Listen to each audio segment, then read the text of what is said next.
Hello, this is Dr. J here with Let's Play R-Type Tactics 2 Operation Bitter Chocolate. A little bit of background before we get started. If you don't care about the background, feel free to jump ahead in the video to where we start the gameplay. Now, if you're watching this video, you probably already know most of this, but R-Type is a series of very highly regarded side-scrolling spaceship shooters, which had culminated in the game R-Type Final, which was released in the West in 2004, and for a very long time, that was the last mainline game in the franchise to be released. But an interesting thing about R-Type is that unlike most spaceship shooters, it actually has a non-throwaway plot. It's not just evil empire of aliens shows up to Earth and tries to destroy humanity, you must go stop them. It is that plot, but as the series goes on, it also becomes much more, and actually acquires a lot of interesting lore and backstory, which lends itself well to other genres besides just a spaceship shooter.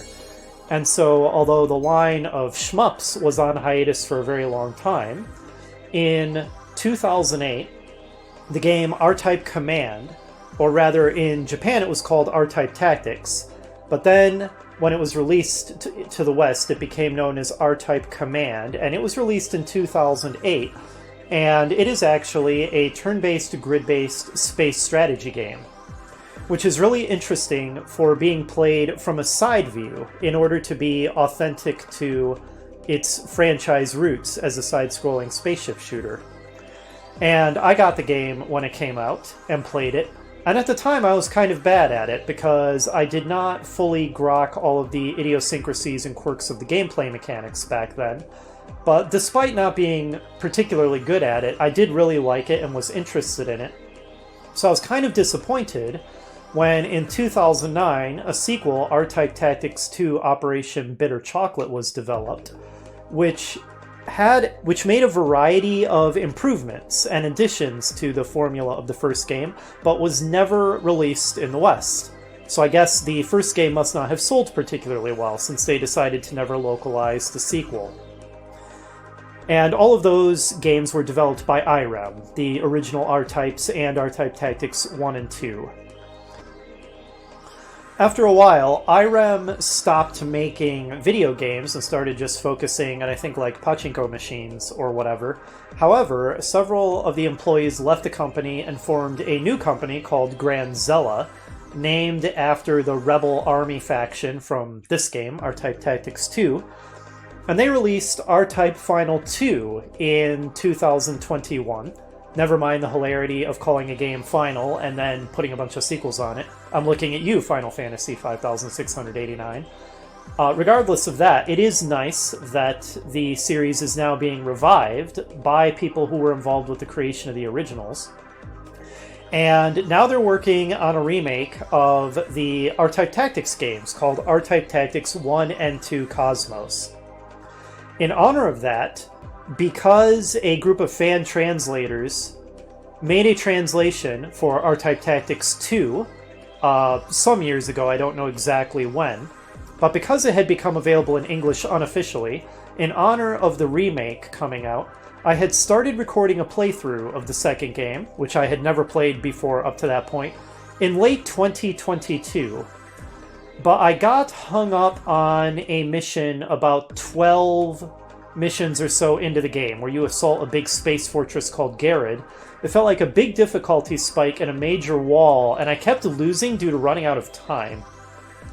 And because I had hit that wall and then I got really busy with other stuff at the time, I kind of hung the playthrough up. Now it's late 2024, it's been a couple of years, and I just decided to pick this playthrough back up again, restarting it from scratch, rather than trying to pick up where I had left off before. And the remake, R-Type Tactics 1 and 2 Cosmos, has been delayed a lot because I had started the playthrough in 2022 in honor of that remake coming out, and it still has not been released, now in late 2024 at the time of this recording, and now it's slated for release sometime in 25. So I still have time to do a recording of R-Type Tactics 2 in honor of the remake coming out, and hopefully the game won't get canceled altogether, because I am really looking forward to a remake of that coming out. So hopefully it does finally come out in 25, and that all the delays will have given them lots of time to polish it and make it as awesome as they possibly can. But that's enough babbling from me. Let's go ahead and get started on the game.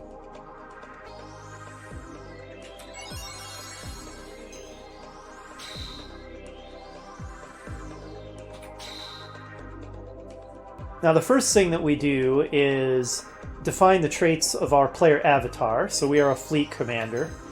And I'm just going to stick with the default appearance for the portrait. I think that looks fine.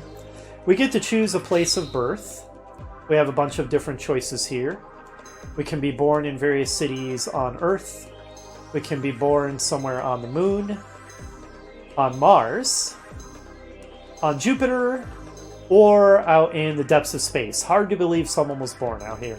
But I think that of the choices that are available to us, the one that seems the nicest overall is Ishgard City. History and new technologies coexist here. I'll go ahead and pick that for my birthplace. Favorite color. Now I actually don't have a universal favorite color. I think the best color is dependent on the context. But I'll go ahead and choose green. Favorite food, donuts. Donuts are delicious. I am completely okay with this. These settings are fine. Next, we choose a side. One of the things that R-Type Tactics 2 added over the original is instead of just being humans versus Bido, there's also a civil war going on between different human factions. You've got the Earth Coalition, which you could think of as basically the establishment faction, or the Granzella Rebellion. Now, ordinarily, my personality and sort of general views would incline me more toward the rebellious anti-establishment faction, the Granzella Army, which was formed as an objection to the Earth Coalition's integration of Bido weaponry into their armaments.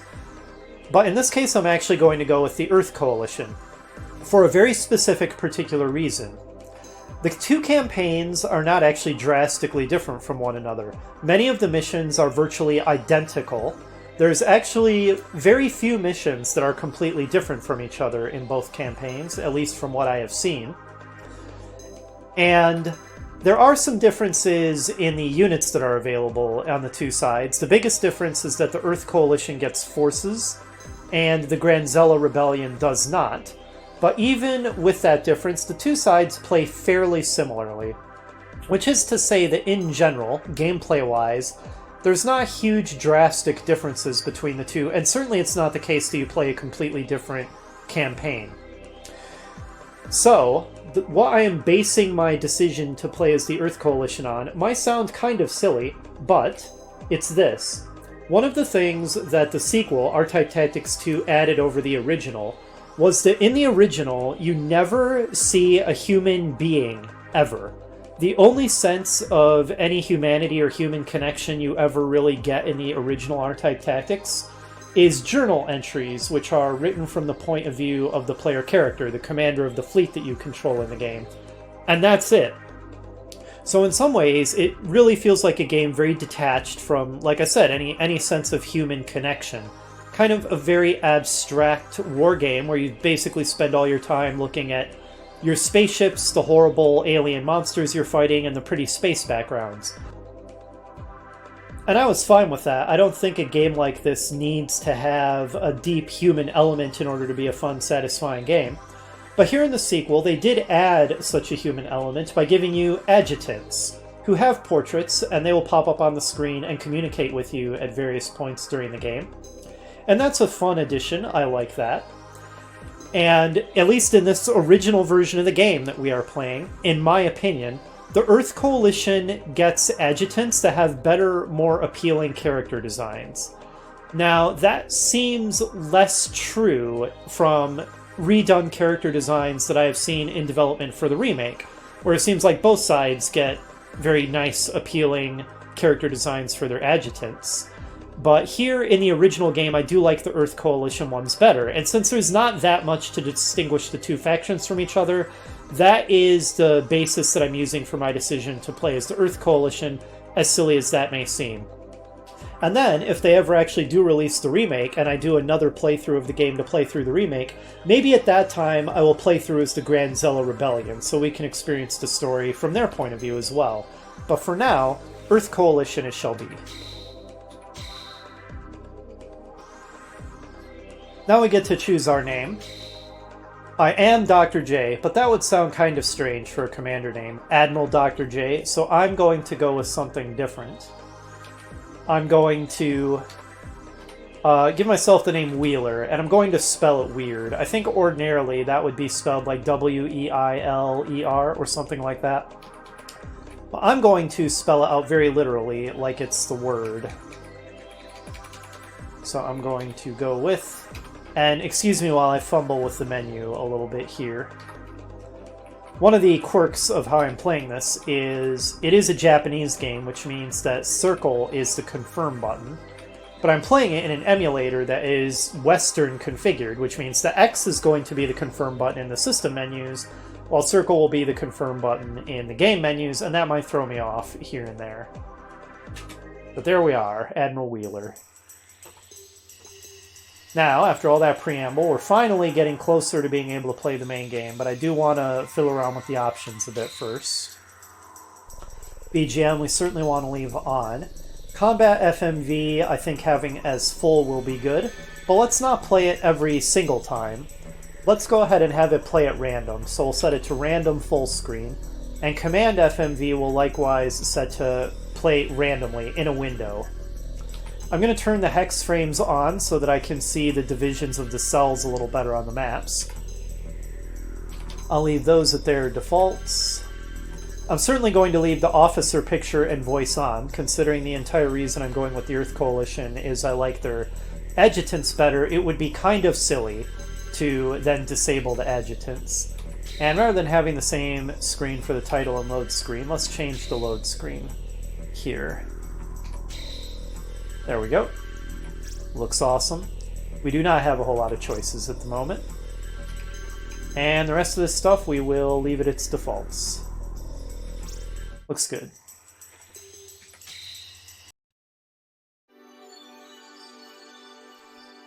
A lot of this intro movie is going to be the same, but not all of it, I don't think, so we'll go ahead and watch it again.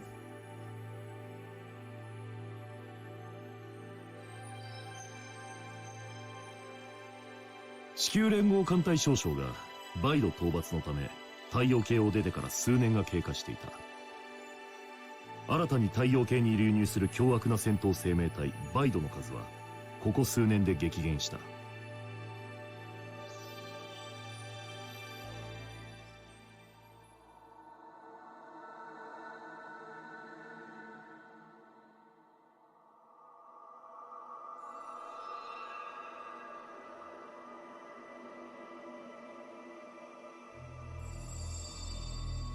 人々は若き司令官の奮戦ぶりを想像し、平和が訪れる予感を共有していた。しかし平和の予感は長くは続かなかった。地球側がバイドの構成を跳ね返すために開発した兵器はバイド生命体の種子を培養し、その凶暴さを利用するというものであった。そして太陽系のバイドが減り、戦闘が小康状態になっても軍はこのバイド兵器を手放すことができなかったのだ。そんな地球連合軍のありように異を唱え放棄した人々はグランゼーラ革命政府を設立した。もともと相入れない両陣営の主張は平行線をたどり、地球連合軍とグランゼーラ革命軍との間で戦争が始まったのだ。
Many thanks to you, translation team. I sincerely appreciate all of your effort in bringing this awesome game to us native 人 English 類を絶 speakers. 滅の危機に巻き込んだ未知の宇宙生命体バイドを倒すため宇宙の彼方へ旅立っていったかの若き英雄。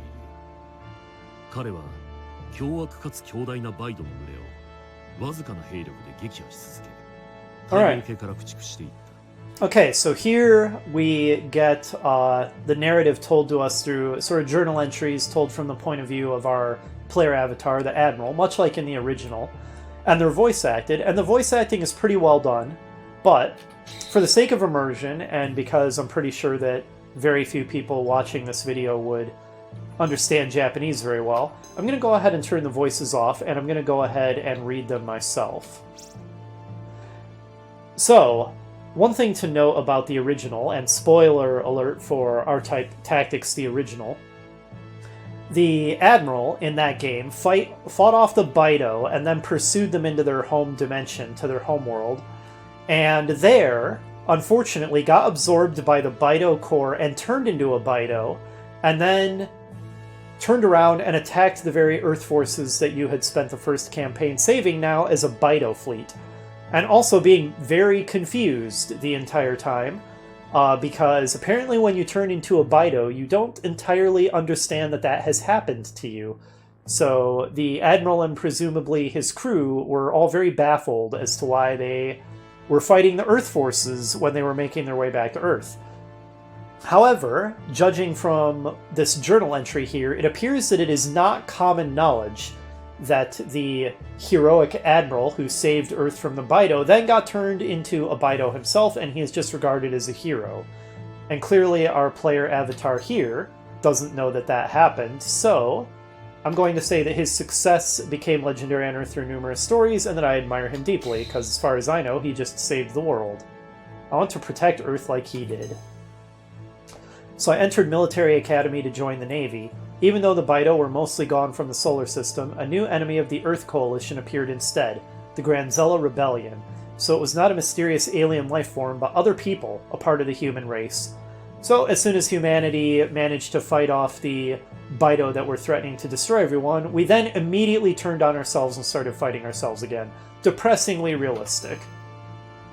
I became a military man who also joined the war. My reason? Let's see.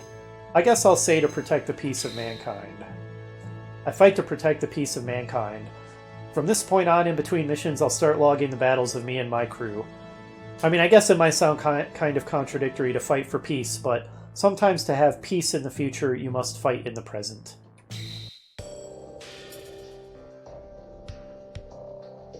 Now we finally make it to the pre-mission menu, where we'll have a lot of stuff to do in future missions. Right now, less to do. Because it's the first mission, we don't have any R&D we can do, but in the future we're going to be able to develop new units and build them, which will be pretty cool. There's not going to be a whole lot in the archives yet, because we haven't really done anything. But one thing that we can check is if we go to Records and go to Dossier, we can look at a portrait of ourselves, which has our information. I don't know what is up with that comment, soft hands, but that's amusing, so I'll go ahead and leave it. And we get a psychographic, where we have an axis that is between devoted and selfish, and another that's between bold and wary. And this will change in response to decisions that we make through the course of the game. Here at the beginning, it starts off exactly in the middle. And here's where we can choose our adjutant. Our starting adjutant is Lieutenant Gerald McKellen, and his favorite color is red, and his favorite food is fried chicken. His psychographic is that he is way off in the corner on very bold and very devoted. Born in Ishgard City, Earth, a professional athlete. Entered the academy after losing his parents in the war, a strong sense of justice.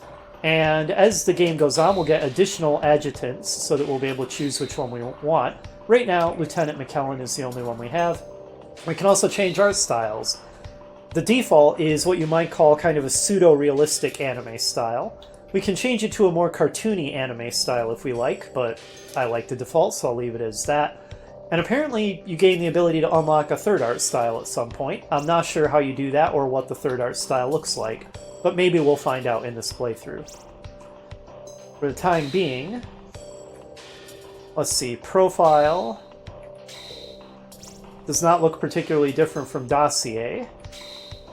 And we can, okay, there's where we can change that message, but I'm fine with it as it is. Alright, well that's enough preamble. Let's finally dive into the first mission. Alright, so we're going to be fighting in the hollowed out remnants of a destroyed O'Neill space colony with a time limit of 25 turns. On some missions, the time limit doesn't really matter. On others, it's very tight, and I absolutely have lost a timeout in my first playthrough of this game a couple years ago. We spotted an enemy ship after scouting. We are to make use of the space station wreckage. We win by defeating the enemy flagship. If our flagship is destroyed, we lose. Let's commence.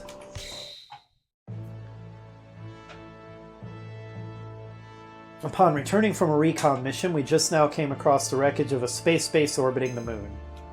There we found a ship that wasn't emitting a friendly ID signal. It was a Granzella transport ship, according to reports. My squad was deployed, which is only a Jormungandr-class transport ship, some fighter units, an AWACS, and a supply unit. While preparing my crew for battle, I thought, let's act carefully.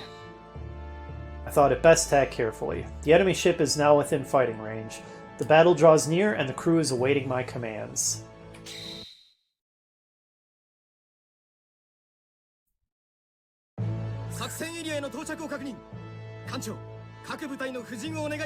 Lieutenant McKellen is very enthusiastic about his job. He's pretty cool. I like Lieutenant McKellen. So we'll place our transport. There's a weird delay after we do that before it pops back to this menu.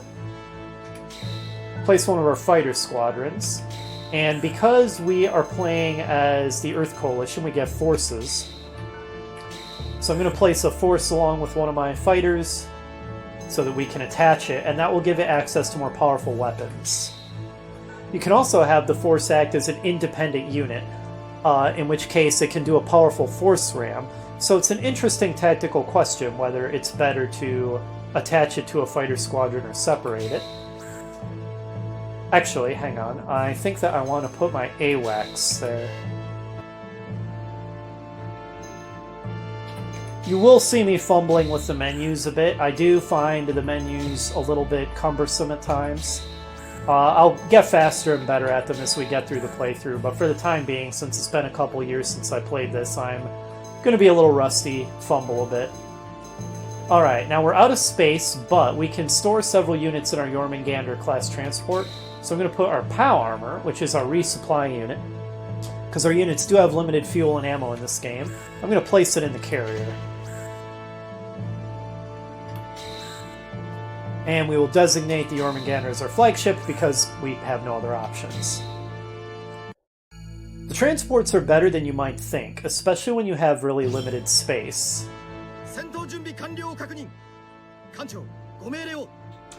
Because they take up very little space and you can store a lot of ships in them. So they are great for space savings, unlike the bigger warships which take up a bunch of space, and I think they have less room in their hangars. Let's go ahead and send our recon unit forward. I see a little bit of screen tearing going on. This is an emulator bug, and as I recall, I can fix it by just wiggling the size of my window a little bit.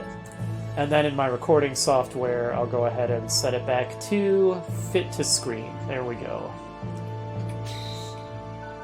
Alright, so we found a spoil here. We'll want to pick that up, because that should give us access to additional units that we can develop for R&D.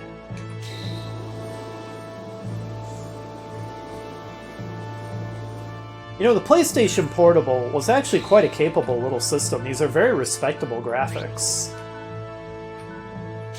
I really like the space backgrounds. I think they're very beautiful to look at, usually. Alright, let's go ahead and attach to our force so that we get access to better weapons. And then move our fighter squadron forward.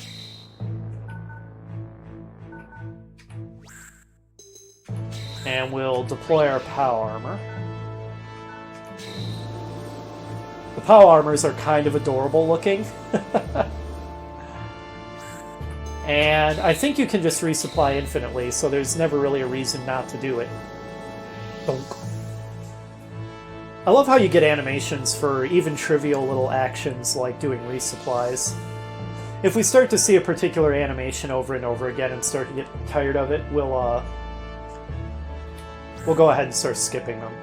Now, an interesting thing is that some of our units can make decoys, which is a copy of the unit that has the same number of hit points as the original, but doesn't have any weapons, but it's also a kamikaze unit because you can explode it in the enemy's face.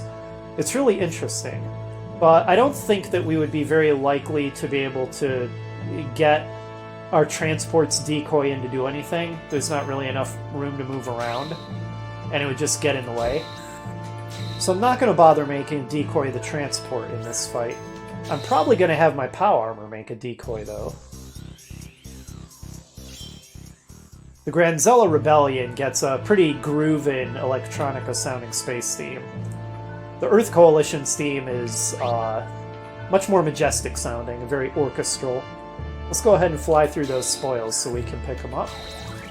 Alright, we have found a pair of enemy AWACS. Oh, Lieutenant McKellen, so enthusiastic all the time.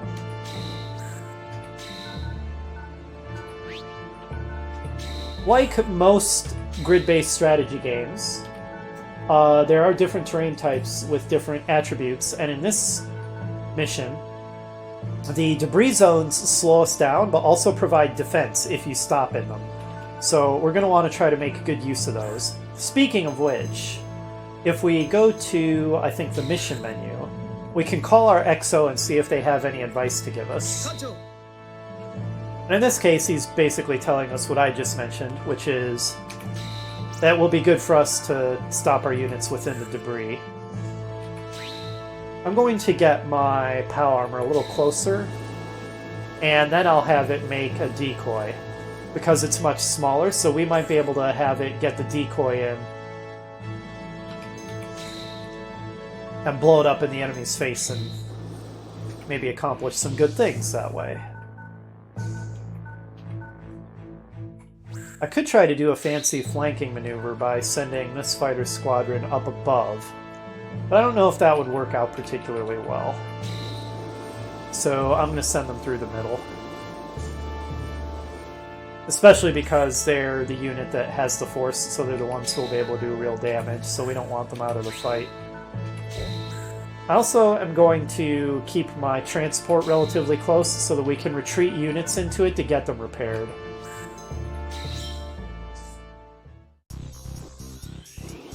Alright, we get some hot recon on recon action. They only have Vulcans, so it's going to be kind of sad.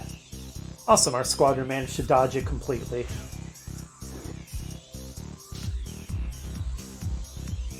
We took no damage. However, now we're coming under attack from actual enemy fighters, so we're probably going to lose. Yeah, we lost one of our AWACS, our Midnight Eyes there. I'll say Granzella gets pretty cool-looking fighters. That sort of dark blue-gray Eclipse prototype variable fighter is pretty awesome looking. So here's another thing to know about the R-Type Tactics gameplay. It's an interesting quirk, but in order to be true and authentic to its scrolling spaceship shooter roots, your units only face in a particular direction. They face to the right as the player, and they can't turn around, which means some attacks can only be fired in a particular direction. And if you notice that little charge bar, that is the most powerful weapon on our fighters that is charging up. It is the wave cannon. There are different shaped wave cannons. The default one just fires in a line ahead of the fighter, and if you take any damage, the charge resets, and it's very powerful and can destroy multiple enemies with one hit. So part of the strategy is to attempt to charge your wave cannons and line up a bunch of enemies and shoot them with them, while denying the same to your opponents. Let's see what we can do with our force-equipped fighter here. Let's go ahead and fire the reflex laser at this enemy Midnight Eye.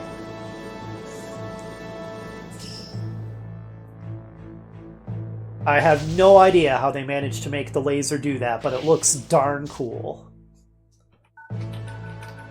Now our other fighters, we'll move them in, and because they do not have a force equipped, they don't get the fancy laser attacks, they just have tracer missiles.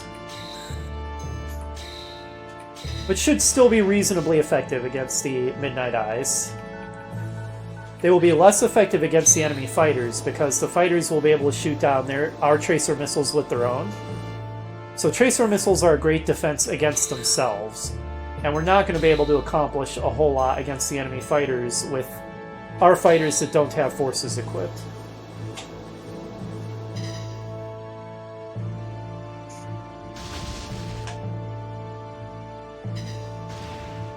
It is taking us a depressingly long time to destroy even a single enemy recon squadron. Let's have our POW armor make a decoy. I have no idea how we have the technology to create like a fully functional kamikaze ship out of what looks like pure energy. I feel like if we had the level of technology to just create matter out of nothing like that, our civilization would be so advanced as to be unrecognizable, but never mind any of that. Let's just let it go.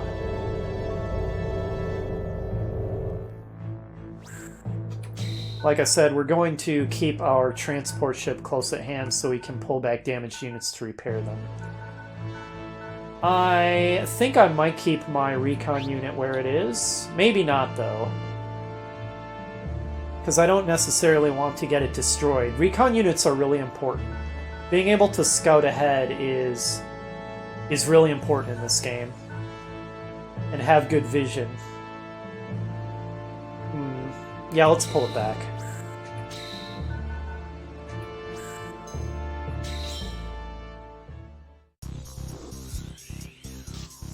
Okay, they are being very aggressive with their AWACS, actually attacking my fighters with them.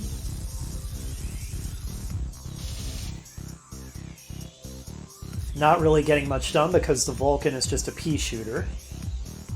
Their Eclipse just got refilled by POW armor.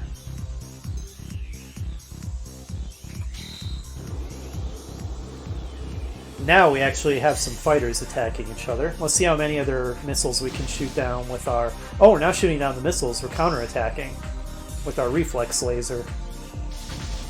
Alright, that went well for us.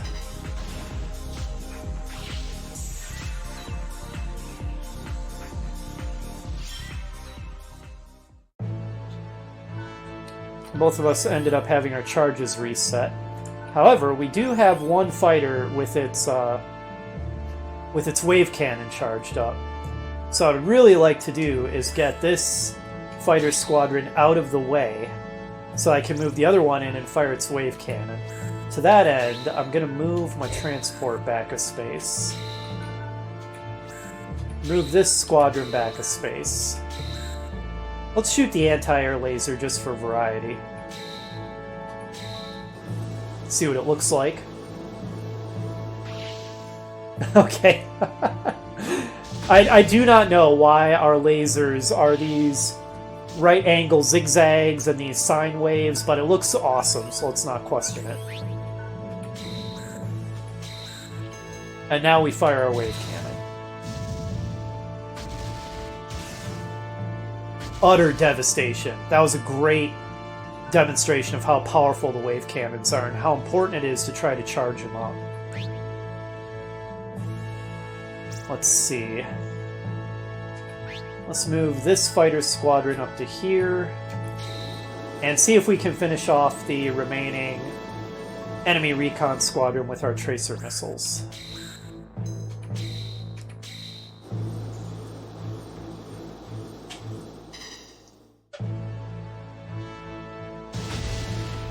Excellent. This is going well for us.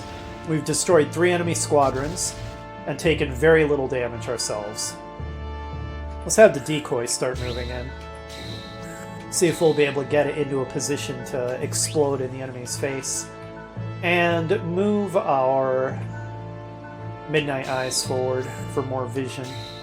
Okay, we've got another enemy fighter squadron, and it looks like they may charge their wave cannon next turn, which could be bad for us, but we'll see how that goes.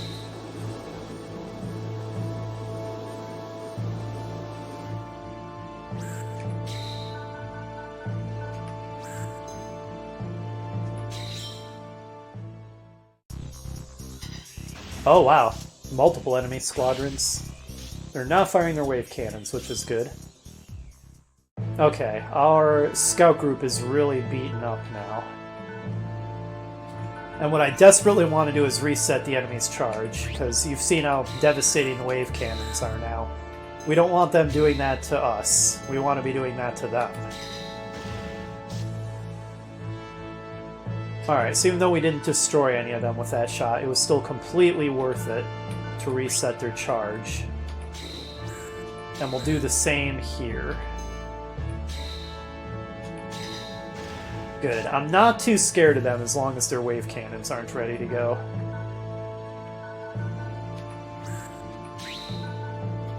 Our main firepower is definitely going to come from our force-equipped squadrons, so we need to get it in there. And let's pull our scouts back. We don't want them to die. If we move our transport forward, we should be able to pull them back into the hangar for repairs. Now, if a squadron is completely destroyed, the pilots on that squadron are not lost forever, fortunately. I think they just don't get experience for the fight, because pilots can get experience and therefore become stronger as the game progresses. Move our decoy forward. So, you know, it's not great if a group of pilots doesn't get experience for a fight, but it's not nearly as bad as if you lost them forever.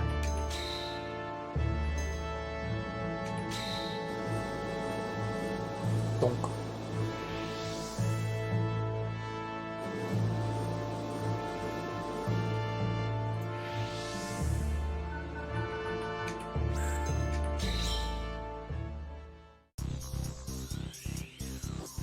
And they still got a POW armor, refilling them. Okay, they're attacking my decoy. I love it.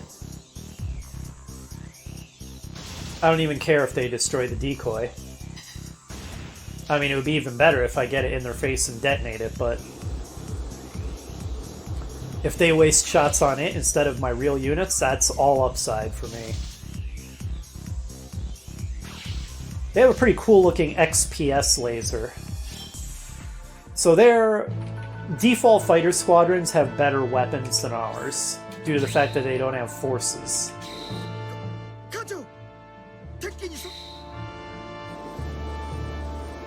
I didn't mean to cut him off there. There was a long delay between when he said Kancho and Teki ni sogun shimashita, so I didn't realize he had more to say.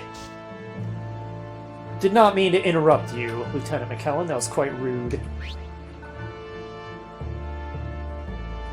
How's our wave cannons coming along? None of them are charged yet.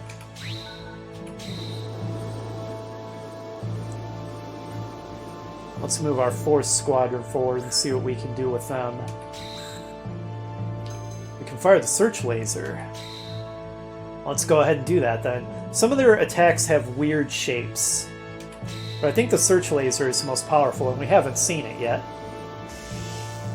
Okay, that one fires in kind of rectangular pattern. Only managed to destroy one of them. Mildly surprising. Oh, and they're counterattacking. Okay, that was an even trade-off, actually. Could have gone better.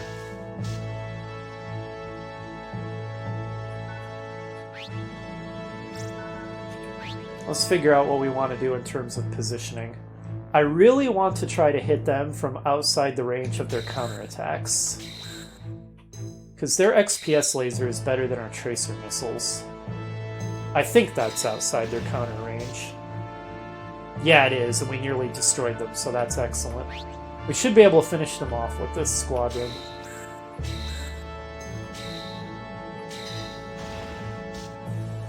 And we failed, but they missed with their counterattacks, so that's good. Now that our AWACS are repaired. Let's deploy them again. Maximize our vision.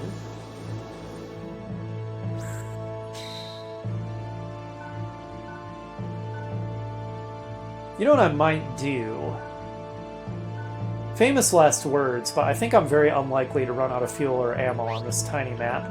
So I might deploy my POW armor to the south, just to see if there's any secret hidden spoils. Up south, I should say down. North, south, east, west has no meaning in space.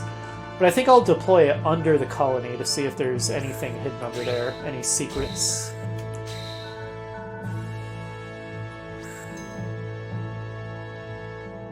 And I think that, yeah, I moved my POW armor and then it encountered the enemy, so it's done. I may be able to detonate it next turn.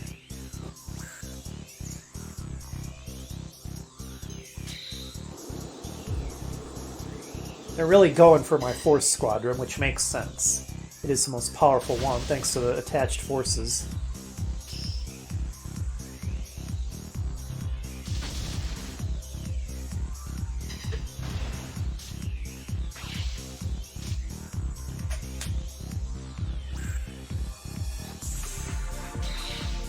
Yeah, they're really going for it. Alright, that worked out well.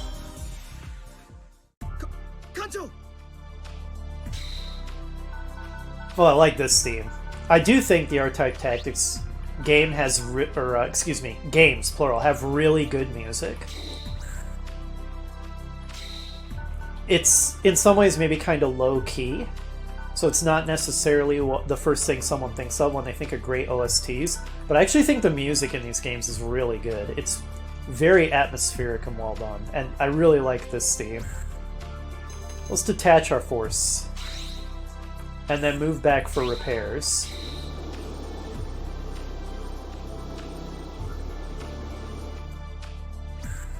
I'm watching most of the animations because it's the very first encounter, so we haven't seen very many of them yet. But like I said, if we reach a point where it starts to become tiresome watching some of the animations, I'll start skipping a lot of them. So let's see what the detached force can do. Its main thing is the Force Ram, which is far more powerful than the Bito Shot, which is just a pea shooter. So it literally just rams into the enemy. And as you can see, it tends to do a lot of damage and can push the enemy back. So the Force Ram is very powerful. Let's continue moving our POW armor forward. Okay, there's the enemy flagship. I want to see if I can finish off this squadron. Because if I let it retreat into the flagship, it will repair back to full. Oh, I have multiple wave cannons charged. The enemy is really screwed then. We may win immediately, because I can hit their transport with 2 wave cannons. So they're extremely unlikely to survive, I think. Ah, and now it changes to the triumphant music because it has decided we are winning. It is correct.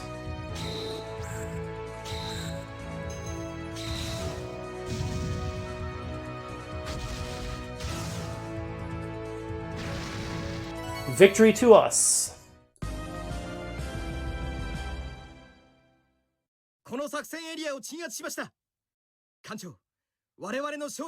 It sure is. Good job, Lieutenant.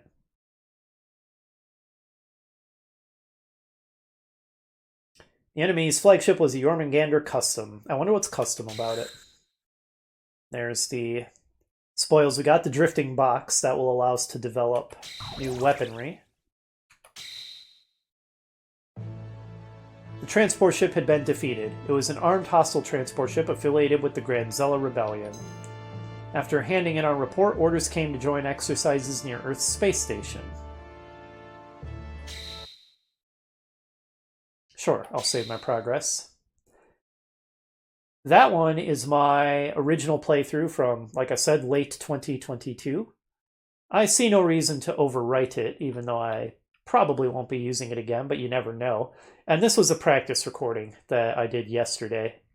So I'll go ahead and overwrite the practice recording / test recording. I I think I just did the thing where I got confused about the system menu versus the game menu. All right, let's make sure I have the right one selected. I do. Yes, I want to overwrite it. Good. 艦長、作戦指揮お疲れ様でした。これからどうなさいますか？ Thank you, Lieutenant. I accept your praise and adulation. Adulation. All right, well, we're going to go ahead and call it an episode here. It was kind of a long one because we had a lot of introductory stuff and background to get through. Future videos will hopefully move at a bit of a faster pace. But at this point, you obviously know if this game is for you and if this is a playthrough you'll be interested in. And if it is, then I will see you for Mission 2 in the next episode. I'll see you then.